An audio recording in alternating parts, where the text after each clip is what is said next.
Uncle, ഇത് കുഞ്ഞമ്മയുടെ മോളാണ്. നമ്മുടെ കമ്പനിയിൽ എന്തെങ്കിലും ഒരു ജോലി. അവള് നന്നായിട്ട് ടൈപ്പ് ചെയ്യും.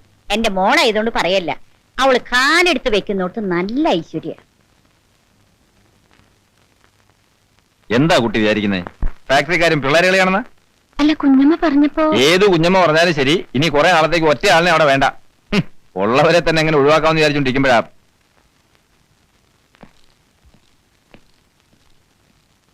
കുഞ്ഞമ്മേ, കേട്ടു.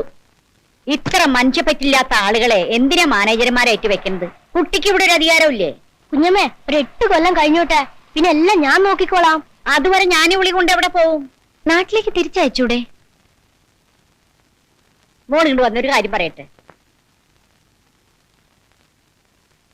ഇനി മോളോട് ഞാനോട് സത്യം പറയട്ടെ. എന്താ കുഞ്ഞമ്മേ? ഇവിടെ നാട്ടിലേക്ക് അയച്ചാ ഭയങ്കര കുഴപ്പാ. മോൾ ഇതാരോടും പറയരുത്. ഇല്ല. ഇവളവിടെ പല കുലുമാലുണ്ടായിക്കൊണ്ടാ പെട്ടെന്ന് ഞാൻ ഇങ്ങോട്ട് വരുത്തിയത്. ഒരു മുസ്ലിം ചെക്കനായിട്ടേ ഇവിടെ സ്നേഹാണെന്നോ കല്യാണം കഴിക്കാൻ പോണെന്നോ മോളോട് ഞാനിതൊക്കെ എങ്ങനെയാ പറയാ? നാട്ടിലാകെ പ്രശ്നങ്ങളാ. എന്തായാലും ഇപ്പൊ അവളെ ഇവിടെ നിന്ന് ഇറക്കി വിടരുത്. എന്റെ പൊന്നും കൂടെ അല്ലേ. കുഞ്ഞമ്മ സമാധാനിക്ക്, നമുക്ക് വഴിയുണ്ടാക്കാം.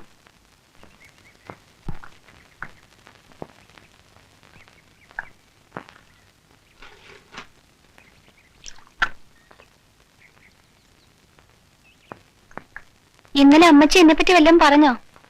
ആള് ഞാൻ വിചാരിച്ച മാതിരി അല്ലല്ലോ. അയ്യോ, ഞാനോ? അമ്മച്ചി ചുമ്മാ പറയുന്നതാ.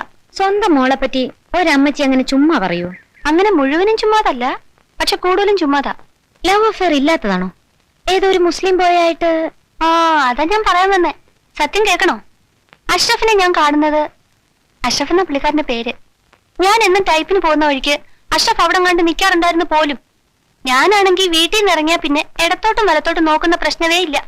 വീട്, type writing institute, type writing institute, വീട്, അങ്ങനെ. ഒരു ദിവസം അഷ്റഫ് എന്നോട് ചോദിക്കുക, ഞാനൊരു സാധനം തന്നാ വാങ്ങിക്കോന്ന്. എനിക്കങ്ങ് ദേഷ്യം വന്നു. എന്നാൽ എന്താ സാധനം എന്ന് നമ്മളൊന്ന് അറിഞ്ഞിരിക്കണമല്ലോ. അത് ആ നോക്കുമ്പോഴെന്താ ഒരു കത്ത്. കരണക്കുറ്റി നോക്കി ഒന്ന് പൊട്ടിക്കാൻ ആദ്യം എനിക്ക് തോന്നിയത്. പിന്നെ ഞാൻ ആലോചിച്ചു, അത് വേണ്ട. കത്തിൽ എന്താ എഴുതിയിരിക്കുന്നത് നമുക്കറിയണ്ടേ. പിന്നീട് ആ മനുഷ്യൻ കത്തോട് കത്താണ്. ഒരിക്കലും വാങ്ങിച്ചു പോയില്ലേ, പിന്നെങ്ങനെ വേണ്ടെന്ന് പറയുന്നേ. എന്റെ അയാളുടെയും വീട്ടുകാരെ ഓർത്ത് എല്ലാം ഞാനങ്ങ് ക്ഷമിച്ചു. ഒരു ദിവസം അഷ്റഫ് എന്നോട് പറയാ, ഒരുപാട് സ്വകാര്യം പറയാനുണ്ട്, സ്കൂൾ ഷെഡിന്റെ പുറകിലോട്ട് വരാവോന്ന്. അതാ കുഴപ്പമായ. ഞങ്ങൾ അവിടെ സംസാരിച്ചോണ്ട് നിൽക്കുന്നത് ആരാണ്ടൊക്കെയോ കണ്ടുപോലും. അഷ്റഫ് മുസ്ലിമും ഞാൻ ക്രിസ്ത്യാനിയാണല്ലോ. അതിനുശേഷം ഈ 2 സമുദായക്കാരും തമ്മിൽ ഇല്ലാത്ത പുകിലൊന്നുമില്ല. അടിപിടിയും ബഹളവും ഒന്നും പറയണ്ട, ഞാനിങ്ങ് പോന്നു. കുഞ്ഞു പറ, എന്റെ ഭാഗത്ത് എന്തെങ്കിലും തെറ്റുണ്ടോ? ഏയ്, ഒരു തെറ്റുമില്ല. അപ്പൊ ക്ലാര കാരണം നാട്ടിലൊരു സാമുദായിക യുദ്ധം നടക്കുകയാണിപ്പോ, അല്ലേ? അത് അവരുടെ ബുദ്ധിമോശം, അല്ലാതെ എന്താ പറയാനാ? കുഞ്ഞിന് എന്നെ പറ്റിയ തെറ്റിദ്ധാരണ ഒന്നുമില്ലല്ലോ. തീരില്ല. അത് മതി. ഇപ്പോഴാണ് എനിക്ക് സമാധാനമായത്.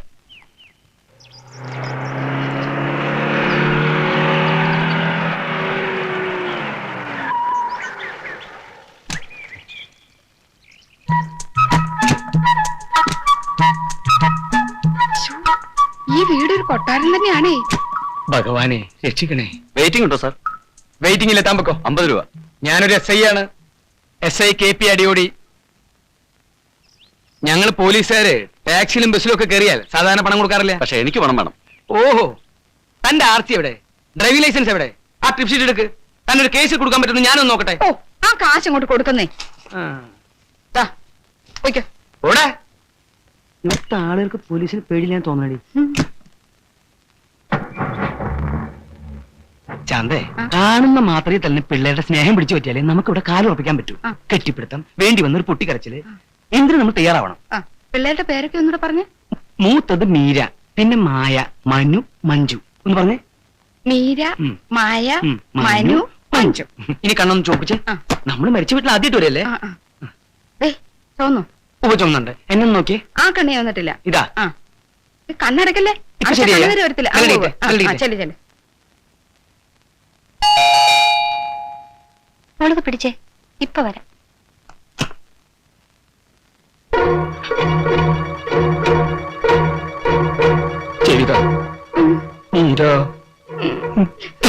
എന്റെ പൊന്നുമോളെ, ഇത് നിങ്ങളുടെ സ്വന്തം അമ്മാവൻ SI KP അടിയോടി.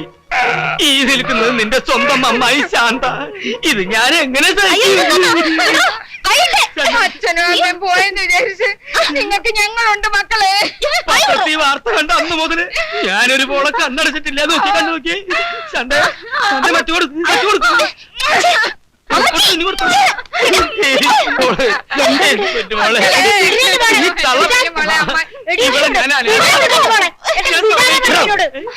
അടിച്ച് കന്യാൻ പൊട്ടിക്കും.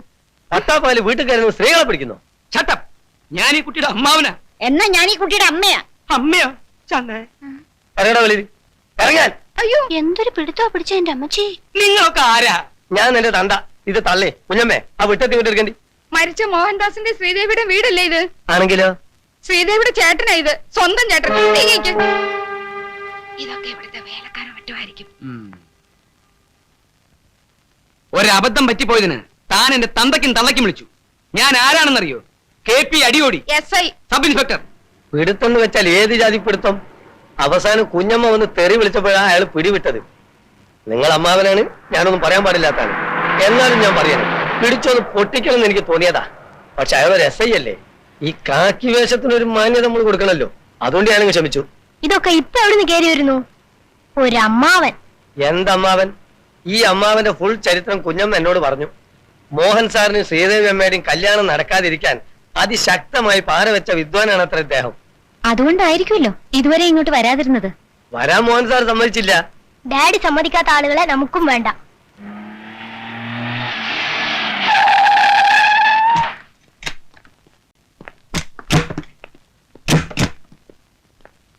മനു, നീ എടുത്തു ചാടി വഴക്കൊന്നും പറയാൻ പോണ്ട. I won't allow them touch me but don't be arrogant Manu. കെട്ടിപ്പിടിക്കാൻ വന്നാ ഞാൻ ഇടിക്കും. പ്ലീസ് മനു. എല്ലാരും എന്റെ പിന്നാലെ പോന്നാ മതി. എന്റെ പൊന്നു മക്കളെ, നിങ്ങൾ അനാഥരാക്കിയിട്ട് നിങ്ങളുടെ അച്ഛനും അമ്മയും പോയി കളഞ്ഞല്ലോ. പക്ഷേ ഇനി നിങ്ങൾ അനാഥരല്ല, നിങ്ങൾക്ക് ഞങ്ങളുണ്ട്. എന്റെ പൊന്നുമോളെ. ആരെങ്കിലും കെട്ടിപ്പിടിച്ച അടങ്ങുമെങ്കിൽ എന്നെ പിടിച്ചോളൂ. രണ്ടാളും. ആ കുട്ടികളെ ഡ്രസ്സ് ചീത്തയാവും, അതുകൊണ്ടാ. ഏത് ഡ്രസ്സിനേക്കാളും വലുതാണോ രക്തബന്ധം? അങ്കിൾ എപ്പോ വന്നു? ഓ ചാന്തേ, ആ സ്നേഹം കണ്ടു. അധികം നേരം ആയിട്ടില്ല മോളെ. മരണവിവരം ഞങ്ങൾ അറിയിക്കാത്തതിൽ ഞങ്ങൾക്കൊരു ദേഷ്യമില്ല. നിങ്ങൾ കൊച്ചു കുട്ടികളല്ലേ. പക്ഷെ ഇവിടെ വന്ന് കയറിയതും ഇവൻ എന്റെ തന്തയ്ക്ക് വിളിച്ചു. നമ്മുടെ വീട്ടിലെ വെറും ഒരു ശമ്പളക്കാരനല്ലേ ഇവൻ. ഇവൻ ഇത്ര അധികാരം കൊടുത്തതാരാ?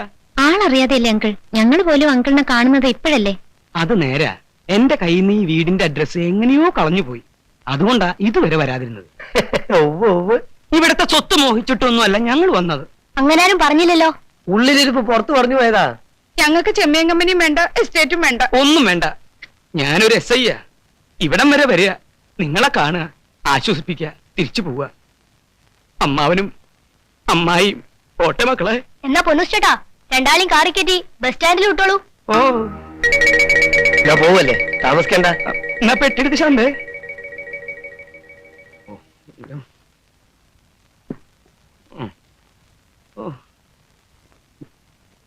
തീർന്നില്ലേ? ആദ്യം വാതിലൊന്ന് പണ്ടാറടക്കി. എല്ലാം തീർന്നില്ലേ? പെട്ടി എടുത്തോ, നമുക്ക് പോവാം. ഇല്ലാത്ത കാശ് മുടക്കി ബസ്സും കാറും പിടിച്ച് ഓടി വന്നതാ. ഞങ്ങൾ പോവാ. ഇത്ര പെട്ടെന്ന് പോകാനായിരുന്നെങ്കിൽ പിന്നെ എന്തിനാ മനുഷ്യ ഓടിച്ചാടി ഇങ്ങോട്ട് പോകുന്നത്? പോട്ടേന്ന് ചോദിച്ചപ്പോ ആ നരകം പോണ്ടാന്ന് പറയുന്നല്ലേ ഞാൻ വിചാരിച്ചത്. രക്തബന്ധം എന്ന ബന്ധം ഈ മാർക്കറ്റിൽ ചെലവാകുന്ന ഒരു സാധനമാണെന്ന് എനിക്ക് തോന്നുന്നില്ല. പോലീസുകാരനാണെന്ന് വെച്ചാൽ ഇത്രയ്ക്ക് അങ്ങ് വിവരമില്ലാതായി പോവോ? മോളെ, മോക്ക് വല്ലാതെ വിഷമായി കാണൂല്ലേ? എന്തിന്? അമ്മാവൻ പോലീസാണല്ലോ, SI. അതിന്റെ ചില കുഴപ്പങ്ങളൊക്കെ ഉണ്ട് മോളെ. പക്ഷെ മോടെ അമ്മായി അങ്ങനല്ല കേട്ടോ. ഞാൻ ഓരോന്നായിട്ട് അങ്ങേർക്ക് പറഞ്ഞ് മനസ്സിലാക്കി കൊടുത്തു. നമ്മുടെ കുട്ടികളെല്ലാം നമ്മളോട് മോശമായിട്ട് പെരുമാറിയത്, അവരോട് ദേഷ്യം കാണിക്കരുത്, പെട്ടെന്ന് ചാടി ഇറങ്ങി അങ്ങനെ പൊക്കളയരുത് എന്നൊക്കെ പറഞ്ഞ് ഒരുവിധം തണുപ്പിച്ചു. മോള് തന്നെ ഓർത്ത് നോക്കിയേ. പറക്കമുറ്റാത്ത നിങ്ങൾ 4 എണ്ണത്തിനെ പെരുവഴി കളഞ്ഞേച്ച് പോവാന്ന് പറഞ്ഞ നോക്ക്, മനസാക്ഷി ഉള്ളവർക്ക് പറ്റുവോ? ലീവ് എടുക്കാൻ പറഞ്ഞു. അപ്പൊ പറയാ അവിടെ ഒരുപാട് ഉത്തരവാദിത്തങ്ങളുണ്ടെന്ന്. എനിക്കിങ്ങോട്ട് പെരുവരലിന് ദേഷ്യം ഇരച്ചു കയറി. ഈ കേരള മഹാരാജ്യത്ത് വേറെ SI-മാരില്ലേ? ഉത്തരവാദിത്തങ്ങൾ അവര് നോക്കട്ടെ. എന്റെ ദൈവമേ, ഒടുവി പറഞ്ഞ് ലീവ് എടുക്കാവെന്ന് സമ്മതിച്ചു. കണ്ടോ ഞങ്ങൾ പോകുന്നില്ലെന്ന് പറഞ്ഞപ്പോ മുഖത്തെ ഒരു തെളിച്ചം കണ്ടില്ലേ? പച്ച പാവം. മോളിനി ഒന്നും കൊണ്ടും വിഷമിക്കണ്ട കേട്ടോ. ഞങ്ങൾക്ക് എന്ത് സംഭവിച്ചാലും ശരി, ഈ വീടിന്റെ നിങ്ങളുടെയും കാര്യം ഞങ്ങൾ ഏറ്റു. ഈ പെണ്ണുങ്ങളുടെ ഇടയിൽ പെട്ടുപോയതാ എന്റെ ബാഡ് ലക്ക്. എനിക്ക് വേണ്ട, അമ്മാവനും വേണ്ട, അമ്മായിയും വേണ്ട. Uncultured evil spirits. Manu, shut your mouth. No, I will kick them out. ഓ, ഞാൻ ആലോചിക്കുക, ഇവിടെ ഇപ്പൊ കരുണാകരമേനോൻ വേണ്ടിയിരുന്നു. ഒരെണ്ണ അങ്ങേരെ മുമ്പിൽ നിൽക്കുമായിരുന്നോ? ഏത് മേനോൻ? മോളെ ഞാൻ പറയാറില്ലേ, പട്ടാളത്തിൽ വെച്ച് കാണാതെ നിങ്ങളുടെ മുത്തച്ഛനെ പറ്റി. കരുണാകരമേനോൻ പുലി ആയിരുന്നില്ലേ, പുലി. ഇപ്പൊ അവിടെ ഇല്ലാത്ത പുലികളെ പറ്റി പറഞ്ഞിട്ട് എന്താ കാര്യം? ഞാനും പുലി തന്നെയാ, നിങ്ങളാരും തടയാതിരുന്നാ മതി. കരുണാകരമേനോൻ വെറും പുലി ആയിരുന്നില്ല. പിന്നെ കഴുതപ്പുലിയായിരുന്നോ? എന്റെ മാതാവേ, മുത്തച്ഛനെ പറ്റി അങ്ങനൊന്നും പറയാൻ പാടില്ല മോനെ, ദൈവകോപം ഉണ്ടാവും. ശരിക്കും മുത്തച്ഛൻ യുദ്ധത്തിൽ മരിച്ചതാണോ കുഞ്ഞമ്മേ? അത് ഇന്നും ആർക്കും അറിയാൻ മേല. ഏതോ ഒരു യുദ്ധം നടക്കണ കാലത്താ കാണാതെയായത്. മരിച്ചോ ജീവിച്ചിരിപ്പുണ്ടോ എന്തോ. ഞാൻ ഇപ്പോഴും ഓർക്കുക, ഉദിച്ചു വരുന്നൊരു സൂര്യനായിരുന്നു അങ്ങേര്. ക്ലാരയുടെ അപ്പച്ചനും മേനോനും ഇണപിരിയാത്ത കൂട്ടുകാരായിരുന്നു. രണ്ടുപേരും പോയില്ലേ. അയ്യേ, കരയുന്നോ? ഈ കുഞ്ഞമ്മ എപ്പോഴും ഇങ്ങനെ മുത്തച്ഛനെ പറ്റി പറഞ്ഞു തുടങ്ങും, പിന്നെ ക്ലാരയുടെ അപ്പച്ചനിലെത്തും, പിന്നെ കരയാൻ.